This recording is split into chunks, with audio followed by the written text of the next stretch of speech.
Kasunod ng pagsabog na nangyari sa Boston, Massachusetts, nakatodo alerto ngayon ang Philippine National Police at Armed Forces of the Philippines para sa posible ring pag-atake ng terorista sa ating bansa.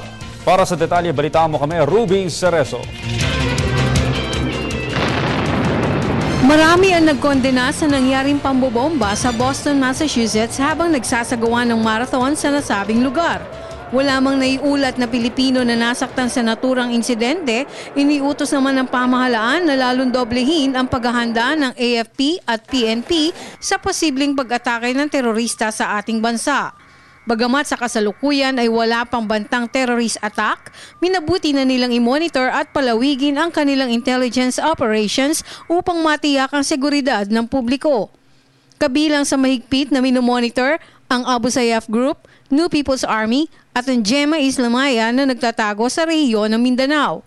Nagpaabot naman ng pakikiramay si Pangulong Aquino sa mga nasawi sa Boston bombing, gayon din sa mga nasaktan sa nasabing insidente. Kasunod nito, ipinayo naman ng ilang mambabata, alerto at mag-ingat din ang iba pang mga Pinoy na nasa ibang bansa hanggat hindi pa nababatid ang tunay na dahilan ng pagsabog at hanggat hindi pa nadedetermina ng mga otoridad kung ang pagsabog ay dulot ng terorismo o isolated incident lamang. Nag-uulat para sa Telebisyon ng Bayan, ito si Roby Cerezo.